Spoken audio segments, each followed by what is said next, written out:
सत्याग्रह.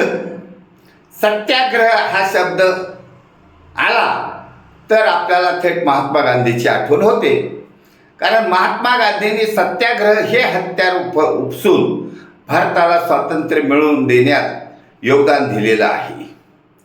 आताच्या युगामध्ये जे चालू आहे, राजकारण जे चालू आहे, ह्या राजकारणामध्ये खर्चिक राजकारण चालू आहे.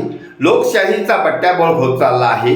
दलबदलू धरपकड अशा विषयाने राजकारण ढवळून निघालं आहे, घाण झालेलं आहे.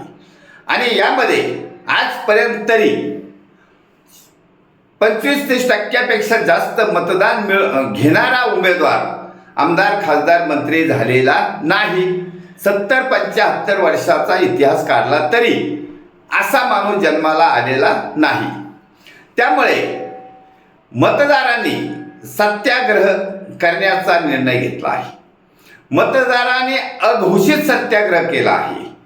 मतदारांनी ठरवलं आहे की या राजकारणामध्ये निवडणुकीत उभे असणारा एकही उमेदवार आपल्या पसंतीचा नसेल तर निवडणूक आयोगाने एक पॉईंट काढलेला आहे की नोटाला मतदान करा. पण नोटाला मतदान करूनही नोटाला जास्त मतदान झालं तरी पण इतर उमेदवारापैकी ज्याला जास्त आहे तो निवडून येतो. त्यामुळे हे नोटाची पसंती सुद्धा मतदारांच्या हिताची नाही. म्हणून मतदारांनी सैनिक समाज पार्टीच्या बौद्धिक आंदोलनामुळे जागृत होऊन एक अघोषित असा सत्याग्रह पुकारलेला आहे.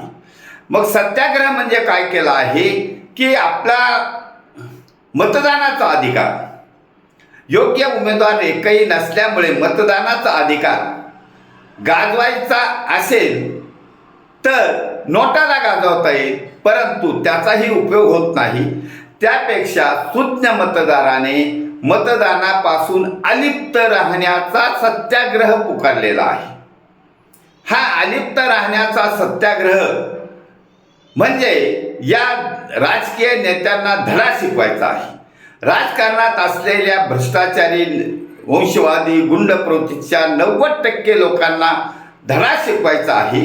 कारण यांच्यामुळं लोकशाही लयाला चालली आहे. लोकशाही वाचवायचं असेल तर सैनिक समाज पार्टीच्या बौद्धिक आंदोलनाबरोबर जाऊन हा सत्याग्रह यशस्वी करायचा आहे. आणि हे मतदारांनी ठरवलं आहे. मतदारांनी निश्चित केलं आहे की या देशातली लोकशाही लयाला जाऊ द्यायची नाही. लोकशाहीचं मूल्य अबाधित ठेवलं पाहिजे. लोकांनी लोकांसाठी चालवलेलं सरकार कायम राहिलंच पाहिजे. त्यामुळे जनतेने उठाव केला आहे.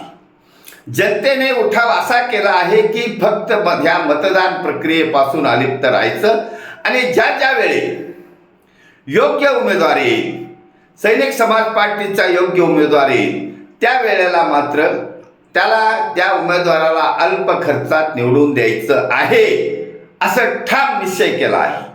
या सत्याग्रहाच्या आंदोलनामुळे, या सत्याग्रहामुळे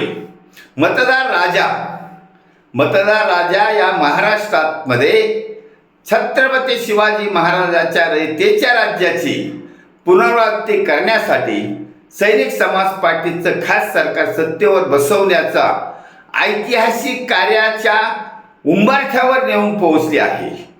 म्हणून हा सत्याग्रह जो आहे तो अघोषित असला तरी महाराष्ट्रातील 13 करोड जनतेपैकी 90% जनतेने या सत्याग्रहात भाग घेतलेला आहे.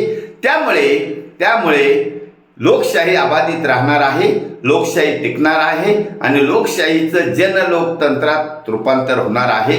जनलोकतंत्र म्हणजे जनतेचं, जनतेसाठी, जनतेनेच चालवलेलं सरकार म्हणजे जनलोकतंत्र येणार आहे. आणि त्याची गॅरंटी मतदारांनी दिलेली आहे. सत्याग्रहात भाग घेतलेल्या मतदारांनी जबाबदारी पत्करलेली आहे.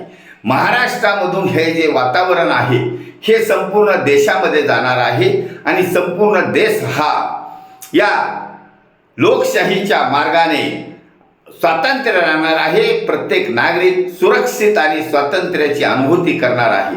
म्हणून सत्याग्रहामध्ये भाग घेणाऱ्या, सत्याग्रहाची हाक ऐकणाऱ्या, सत्याग्रहाचा व्हिडिओ ऐकणाऱ्या आणि सत्याग्रहाचा लेख ऐकणाऱ्या प्रत्येक सज्जन नागरिकांचे धन्यवाद. भारत वर्ष की जय. छत्रपती शिवाजी महाराज की जय. सैनिक समाज पार्टीच्या सत्याग्रहाचा विजय असो.